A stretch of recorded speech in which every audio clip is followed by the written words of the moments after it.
네, 안녕하세요. 이번에는 그 29번째 강의로요. 2020년 제1번 50점짜리 근로소득 장려 세제 관련된 문제를 해설을 한번 드릴게요. 이 문제는 이제 요것도 제가 2019년에 이제 강의를 은퇴하고 그 다음 해 이제 출제된 문제였는데요. 그래서 제가 이제 책에 이 문제를 요 기출 문제 그대로 타이핑한 게 없기 때문에 그 산업인력공단에서 다운받아서 지금 이렇게 화면에 이렇게 펼쳐봤어요. 자, 일단 이 문제는요, 뭐 난이도가 그렇게 높지는 않고요. 추후에는 이제 변경돼서 나올 가능성은 얼마든지 있습니다. 그 문제를 한번 보시게 되면요, 국세청에서 현재 시행하고 있는 근로소득 장려세제 EITC 이렇게 정확하게 주셨고, 소득 여가 평면에 그래프로 그리고 설명하시오. 자, 이거는 어떤 판을 하나 펴달라는 거예요. 아시는 점증, 평탄, 점간 구간을 예산선을 그려달라는 거예요. 그래서 그 10점 이렇게 돼 있고요. 그 다음에 두 번째 문제는 이 배점 일단 30점이라는 걸 좀 눈여겨 보시고요. 보시게 되면은 근로소득 장려 세제가 노동 공급에 미치는 영향, 그러니까 무차별 곡선 가지고 대체 소득 효과를 이제 써달라는 거예요. 자, 그래서 경우의 수에 따라 그래프로 그리고 설명하시오. 그러면 경우의 수는 당연히 세 가지인 점증, 평탄, 점감이기 때문에 각 10점씩 배점이 됐을 거고요. 그리고 시작 지점에서 비근로소득은 없고 여가는 열등제가 아니라 그냥 일반적인 정상제고요. 그리고 임금률 변화 시 보시면 대체 효과의 사이즈가 소득 효과의 절대적 크기보다 항상 크다. 이 말은 대체 효과가 소득 효과를 압도한다라는 거예요. 근데 절대적 크기라고 지금 이 출제자가 정확하게 주신 이유는 반대로 작용하기 때문에 화살표의 길이의 사이즈가 대체가 더 크다라고 해서 특별하게 꼬아서 낸 거는 없어요. 그리고 근로소득 장려 세제로 예상되는 정책 효과에 대해서 좀 설명을 해달라는 이제 다소 이제 말 문제가 좀 나왔어요. 자, 그래서 일단은 이제 물음 3 같은 경우는요, 이게 그 소득을 지원하되 이 근로 연계형으로 소득을 지원하다 보니까요, 그냥 생계급여를 그냥 주는 공적 부조 대비 노동 공급 증가 가능성이 있다. 이게 가장 핵심이에요. 그거는 제가 이제 썼던 126선에도 나와 있으니까 3번은 이렇게 좀 간단하게 가름을 하고요. 일단 여기 126선에 있는 45번 문제를 보시게 되면 이 문제가 사실은 그냥 그대로 나왔다고 보시면 되는데 배점을 좀 크게 잡아줬어요. 자, 이 문제는 2008년 행시 그 재정학에서 최초로 출제가 됐던 문제고요. 제가 2008년에 노동경제학 강의를 대비했기 때문에 이때 이 문제를 보고 사실상 그 은퇴하기 전까지 10년 이상 미뤘던 문제예요. 근데 그 거의 12년 후에 거의 띠동갑이 된 후에 이게 출제가 드디어 됐거든요. 그래서 다음에는 언젠간 나오겠죠. 근데 똑같이 내지는 않을 거고 아까처럼 뭐 여가를 열등제로 바꾸거나 아니면은 이제 계산형 문제로 줄 가능성이 커요. 자, 일단은 요거는 근로소득 장려세제의 뜻 해놓고 부의소득세와 마찬가지로 일단 근로연계형 소득지원제도다. 이게 가장 중요한 거고요. 다만 요 부의소득세 또는 음해소득세 구간을 포함해서 점증, 평탄, 점간 구간을 차등적으로 지원한다 해서 한번 쿠션을 쳐주고 들어가셔야 되고요. 그 다음에 지금은 칸이 부족해서 제가 앞에 점증, 평탄, 점감 이렇게 얘기를 했는데 이 점간 구간은 음해소득세 구간이다라는 거를 써주시는 게 득점 포인트일 거고요. 그리고 임금에 대한 보조율이라고 쓰셔야 되고 정액보조, 현금보조 써주셔야 되고 이제 한계세율은 부의소득세 구간에서 나옵니다. 그래서 1번에 대한 1-1에 대한 거는 이러한 예산선을 그려달라는 거예요. 그래서 기호 체크, 소득과 여가, 그리고 이쪽에 임금 보조율 그 스몰 T1, 그리고 현금 보조액 Z, 그 다음에 한계세율 T2 해서 정확하게 써주셔야 되고 이게 Z 나누기 T2가 이쪽의 축의 길이가 됩니다. 해서 이게 들어가고요. 요게 꼭 들어가고 여기 점증, 평탄, 점감에서 거의 반 페이지 이상으로 크게 그려주시면 이 그림이 들어가면은 무조건 10점은 먹고 들어가는 거예요.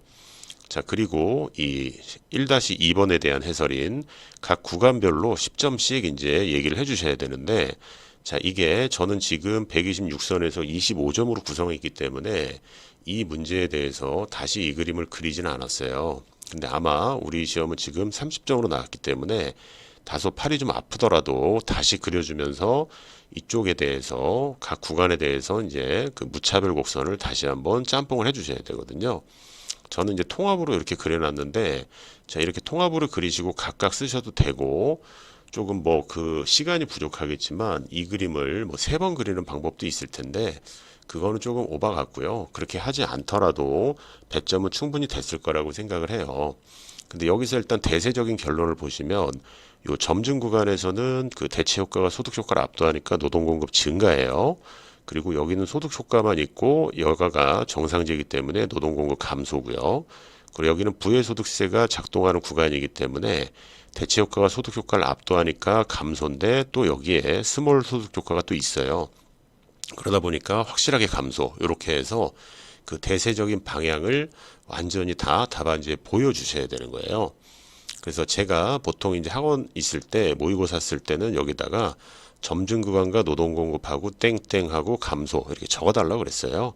그런데 여긴 지금 이제 수험서다 보니까 그렇게까지 넣지는 않았거든요. 그래서 뭐 아시다시피 항상 여가의 상대 가격이라는 말 꼭 주의하시고, 그 W에서 1 더하기 T1W로 상승했다. 그래서 대체 효과는 설문에서 그 노동 공급을 증가시키고 소득 효과를 감소시키는데, 여기는 가정을 줬죠. 대체 효과가 소득 효과를 압도하기 때문에 노동 공급은 증가한다 해서 증가 여기다 적어주시면 되고요.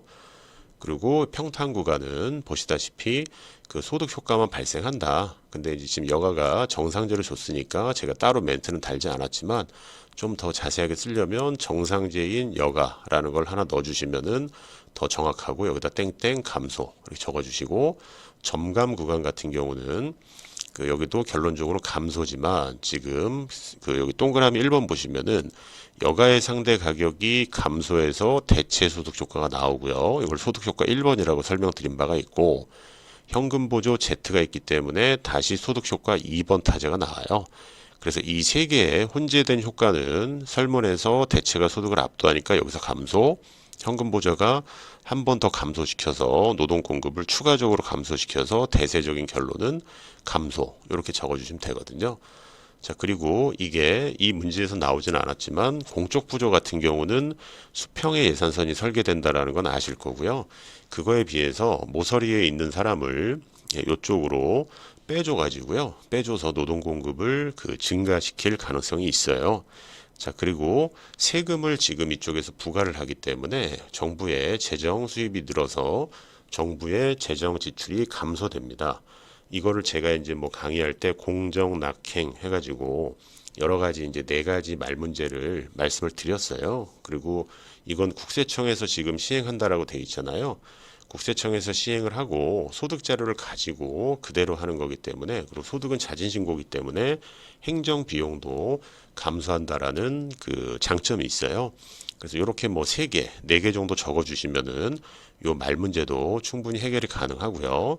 한 가지만 더 말씀드리면은 이 책에서 하나만 내려보면 여기 46번에 계산형이라고 해서 지금 알고 계신 모형을요, 이렇게 갑을 병 해가지고 3가지 사람에 대해서 어쩌고 저쩌고 막 구성을 해놨거든요. 자, 요거는 그 부의소득세를 포함한 근로소득 장려세제를 개인별로 실제로 숫자를 이렇게 뭐 150만 원 몇 시간 몇 시간에서 딱딱 그 그래프에 이제 박아가지고 그 숫자만 보고 빨리 채점을 할 때, 그리고 정확하게 그 S 나누기 T 혹은 Z 나누기 T라고 하는 그 수직의 길이를 알고 있는가, 이거를 나중에 체크할 가능성이 커요. 그 다음에 여기서 더 이상하게 나간다 그러면 여기처럼 여가는 열등제라는 거를 섞어가지고 그 정확한 소득 효과의 방향을 여가의 성격에 따라서 알 수 있는가, 이렇게 낼 가능성은 있는데, 이게 그 5급 공채 시험에서 나온 후에 12년 후에 나왔기 때문에 언제 나올지는 제가 모르겠어요. 하지만 나온다라면 항상 진화하고 조금은 단계를 업그레이드 시키다 보니까 요 46번도 혹시 이 책으로 공부하시는 분이 있으면 혼자 연습을 한번 해보시면 45번은 자연스럽게 그 머릿속에 딱 남게 될 거라고 생각이 듭니다.